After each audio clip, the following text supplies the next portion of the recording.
So today we're going to talk about Japan, and we're going to look at how Japan moves from an island nation that's divided and controlled by many different people to one unified state. And in addition to that, we're going to look at the impact of European contact on Japan. So here's the terms. As with the other lectures, go ahead, write them down, and be listening for them as we move through the lecture. A Japanese Buddhist once wrote, "The proud do not last long, but vanish like a spring night's dream, and the mighty ones too will perish, in the end, like dust before the wind." Japan's history, for many centuries, was filled with the rise and fall of proud and mighty lords. And here you see a map of Japan, and as you can see, it's an island nation. And in fact, even the islands themselves are divided because it's more than just one main island. There's numerous islands. And that division is going to have a huge impact on their history and on what ends up happening to them as we move forward in time. From the 12th to the 16th century, Japan was ruled by shoguns. So who are the shoguns? Well, they were military dictators. They were large landholders who had their own private armies. And so you could say that they were comparable to military dictators. They were very powerful. And over time, even though there was an emperor, he became merely a figurehead because it's the shoguns who were really wielding the power. Because the shoguns were constantly fighting for power with each other, constantly going to war against one another for land, Japan experienced constant civil war during the 16th century. After the shoguns went into decline, the most powerful of the feudal lords became nearly independent rulers in their own areas. And let me just explain, the feudal lord refers to members of the nobility who have sworn allegiance to someone over them, in this case the shoguns.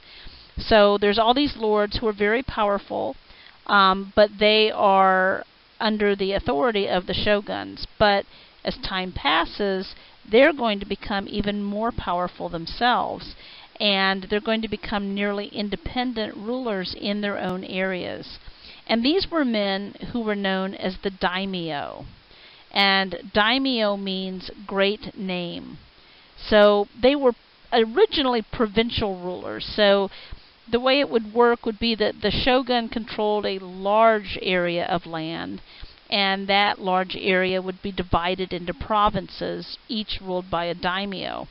Kind of like the state of Florida has a governor, but then each county or city has its own local government, but then we're all under the authority of the state government. Well, each daimyo also commanded his own army of sword-wielding soldiers. So these daimyos had a lot of power. The samurai were military nobility. They were a warrior class, men who were trained in the military arts. And the samurai made up about 10% of the Japanese population. They served under the daimyo. I mentioned that the daimyo commanded his own army. Well, they command armies of the samurai. And in addition to that, to the daimyo's armies, you had dangerous bands of lordless samurai roaming the land. There were about 260 of these powerful lords, the daimyo. Each of them, as I said, had their own armies. They had their own judiciaries, schools, conducted their own foreign relations, and so on. And because they're all trying to expand and gain more power, they're at war with one another. And in fact, the years 1467 to 1568 were known as the age of the country at war, or the period of the warring states, while Japan was known as Sengoku, or country at war. rival armies repeatedly attacked and burned Kyoto, the imperial capital. And the emperors who lived there lived in poverty. They were powerless and ended up just living in the ruins of their city. In fact, one emperor was so poor that when he died, his burial was delayed for 6 weeks until money could be scraped up for a funeral. So that's pretty bad. Disorder spread throughout the country. And at the same time, you have Japanese pirates who were terrorizing both their own seacoast and the coastal cities of southern China. Unlike the Chinese, the Japanese at first welcomed Western traders. In 1543, the Portuguese reached Japan. Later came the Spanish, the Dutch, and the English. And they arrived at the turbulent time when strong daimyo were struggling for power. The problem was that, unlike China, Japan did not have a central government to bar or limit contact with Europeans. So, the result was that some daimyo welcomed the first Portuguese merchants and missionaries. Some didn't. But if one daimyo turned against the Europeans could always find another daimyo to help them. The Japanese secretly laughed at the Portuguese sailors, who dressed in button-down jackets and baggy trousers or pantaloons. The Japanese called these strange-looking newcomers Nampan, or Southern Barbarians, similar to the Chinese, again called Southern Barbarians because, number one, they sailed in from the south, number two, they were not considered to be civilized. As other ships arrived on their coast, the Japanese received the visiting Nampan with courtesy. Japanese merchants were eager to trade with the Europeans. Normally, they traded silks for guns. For a brief time, around 1600, rich daimyo actually even thought it was stylish to wear pantaloons, to smoke tobacco, and play cards in the European manner. The novelty that most intrigued the Japanese were the Europeans' guns. One Japanese writer described his experience with a musket. He wrote, "Set up a small white target on a bank. Grip the object, the musket, in your hand. Compose your body, and, closing one eye, apply fire to the hole. The pellet hits the target squarely. The explosion is like lightning, and the report like thunder. Bystanders must cover their ears." Well, guns seemed to be so valuable to the Japanese that one metalsmith is said to have given his daughter in marriage to a Portuguese captain to get the secret of making guns. And Japanese craftsmen picked up very quickly on how to do this, so they learned how to make guns on their own, in their own workshops. The problem with this was that power-hungry daimyo then began to equip their troops with muskets and bullets. So I want you to stop just for a moment and think of the impact of that. If you have, it's very similar to what we talked about in Africa with the European impact and supplying some of the African tribes with firearms. It leads to an uneven balance of power. And that's what happens here in Japan initially. You have some daimyo arming themselves and their armies with muskets. Others don't. They have their swords. And so it gives one side the advantage. Soon after the Europeans arrived, there were a series of determined rulers who will end up strengthening Japan's central government. In the 1560s, a ruthless daimyo named Oda Nobunaga will use firearms to defeat armies 10 times larger than his own.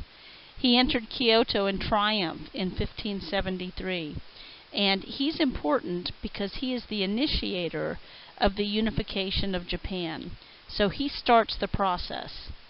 Nobunaga won and held the area around Kyoto, although he did not control all of Japan.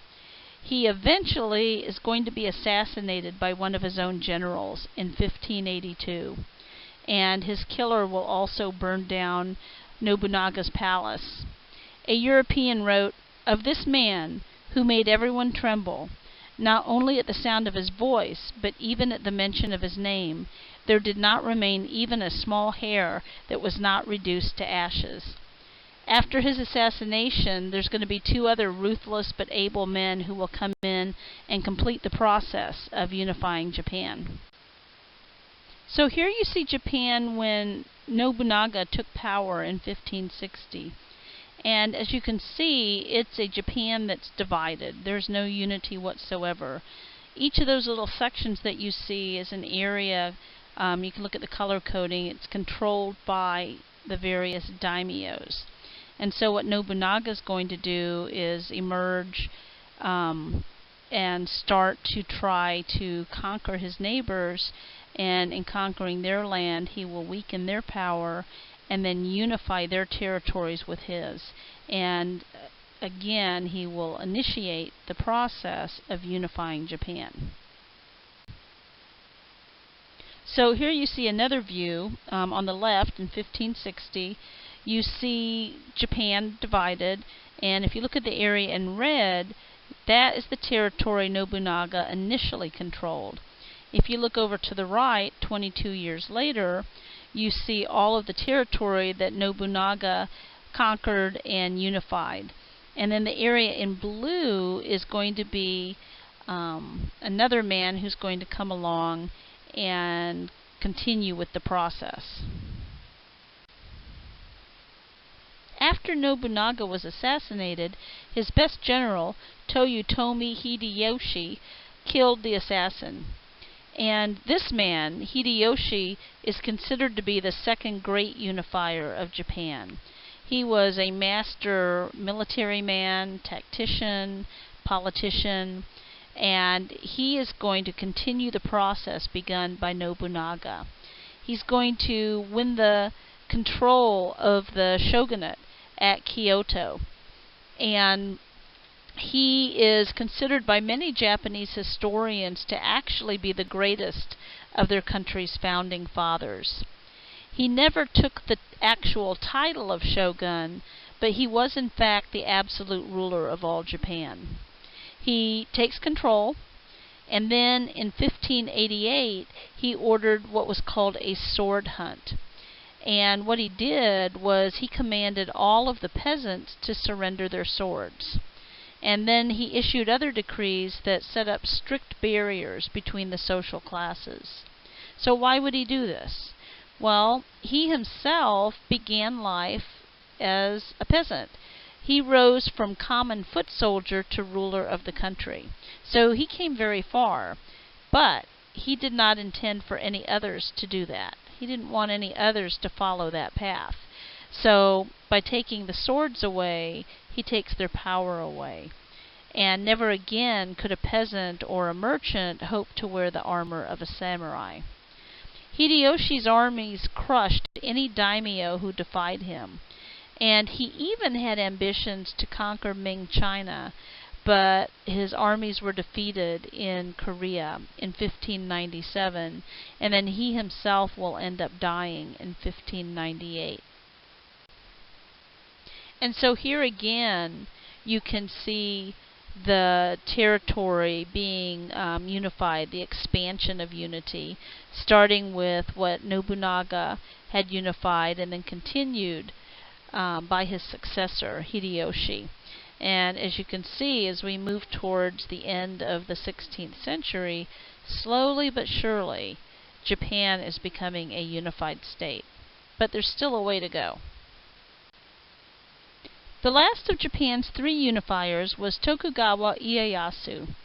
He was one of Hideyoshi's strongest supporters. And what had happened was that when Hideyoshi died, there was a battle for power as these powerful daimyos rose up against each other with their armies, each trying to gain control. In 1600, Ieyasu defeated his rivals at the Battle of Sekigahara. He assumed the title of shogun in 1603 and became the absolute ruler of Japan. He then moved Japan's administrative center east to a small town called Edo that will later be renamed Tokyo.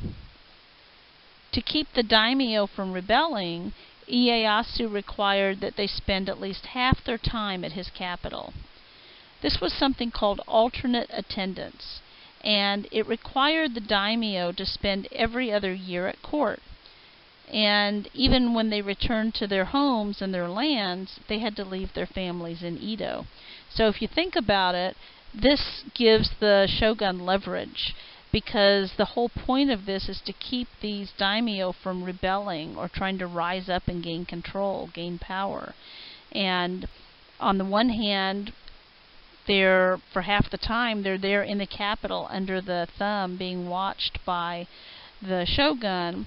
And the other part of the time, even when they're not there, their families are there at the mercy of the shogun. So most likely the thought was they're not going to try anything. The shogun controlled the marriage and socializing of all the daimyo families. Ieyasu founded the Tokugawa shogunate. On his deathbed in 1616, he advised his son and successor, "Take care of the people. Strive to be virtuous. Never neglect to protect the country."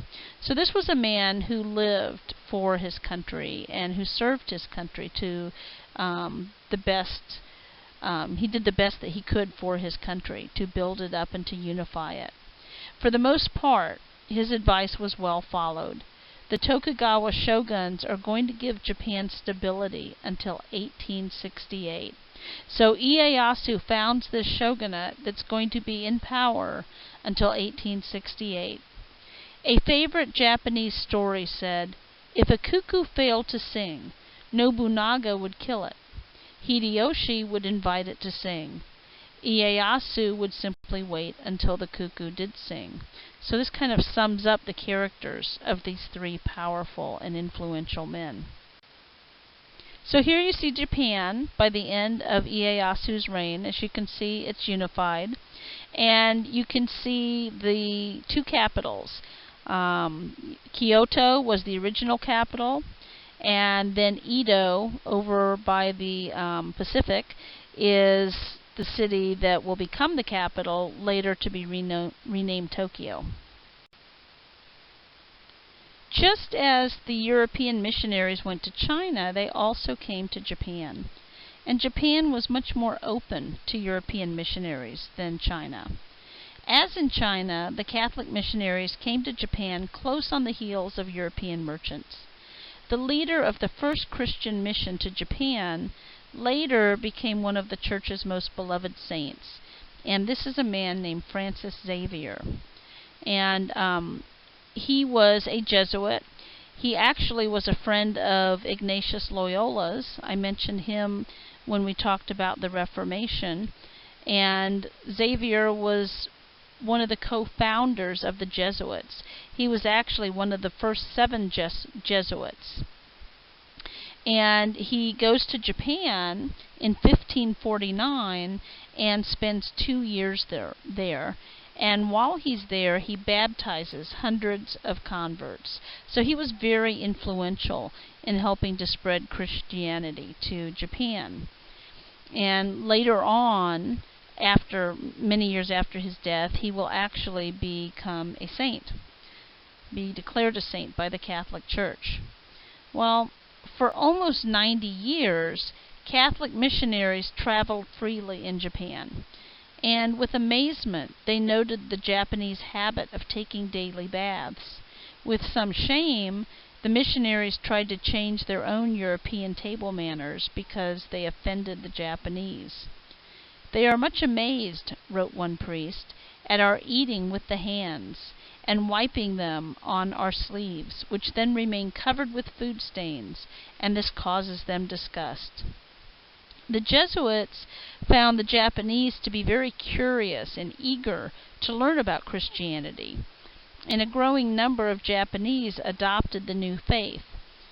As one missionary reported, some Japanese, quote, "hang a crucifix from their shoulders or waist. Some, who are especially kindly disposed, have memorized the Our Father and the Hail Mary and recite them as they walk in the streets." And these are prayers that they would recite.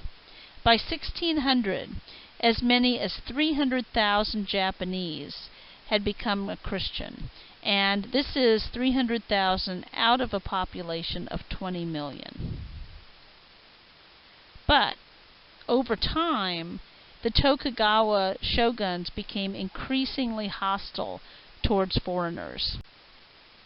What happens is that Spain had seized the Philippines, and this made the Tokugawa shoguns very nervous because they might have seen the newcomers as agents of an invading force. In addition, Japanese officials disliked the intrigues and the competition among the Christian missionaries. It was very similar to what happened in China with the various orders, the Jesuits, the Dominicans, and the Franciscans, competing with one another for souls, for conversions. And the officials also suspected that Japanese Christians, about 300,000, owed their allegiance to a foreign power, the Pope. So they saw these Christians as traitors almost, because their primary loyalty goes to the Pope, not to the shogun. Plus, a lot of the Buddhists and Confucians resented Christian absolutism, the idea of worshiping one God. So in response, the Tokugawa expelled foreign missionaries. They brutally persecuted Japanese Christians, killing thousands of them. The few Christians who survived practiced their religion in secret for the next 200 years. Here you see Japanese Christians wearing Portuguese dress, the costumes, and this was another thing that the Japanese authorities really resented, because they felt that the Christians weren't being truly loyal to Japan. And so by 1638, the Tokugawas had banned or barred all Western merchants, and they forbade the Japanese to travel abroad. They outlawed the building of large ships and so ended foreign trade. They still, though, wanted to know what was going on in the world. So to keep informed about world events, they permitted just 1 or 2 Dutch ships each year to trade at a small island in Nagasaki Harbor. And through this tiny gateway, the Japanese did learn about some foreign ideas. They studied Dutch medical texts, for example, which they found to be more accurate than the Chinese ones. Also, wealthy Japanese merchants developed a taste for paintings that depicted oddly dressed Europeans and their ships. The painted screens were called Southern Barbarian screens, and they're noted for their representations of the waisted suits, the plumed hats, the angled facial features, light eyes, and curly hair that distinguished the Europeans. And again, the Europeans were often referred to as Southern Barbarians because their ships approached Japan from the south and because they were not held to be as civilized as the Japanese. And here you see another example of one of the Southern Barbarian screens, and you'll notice the mixture of European and Japanese culture. Japan maintained its policy of strict isolation for more than 200 years. Because the isolation gave Japan a long period of peace and stability, internal trade boomed. Cities grew in size and importance. By the 1700s, Edo, today Tokyo, had 1 million inhabitants, more than either London or Paris. But the Tokugawa policy of isolation from Europe had far-reaching effects on Japan. Gradually, Japan fell behind Europe in science, technology, and military power. In 1853, Japan was forced to reopen contacts with the Western world. Renewed relations unleashed an extraordinary period of change that would eventually help Japan emerge as a major world power. And here I've posted a chart you can look at. This shows the cause and effect of Japanese isolationism. It shows some of the factors that caused them to become isolationists, such as the spread of Christianity, foreign missionaries, Spanish conquest of the Philippines. And then the immediate causes, the rise to power of the Tokugawa shogunate, fear of European aggression. They adopt their policy of isolation. You see the beginning of Christianity and the banning of European merchants.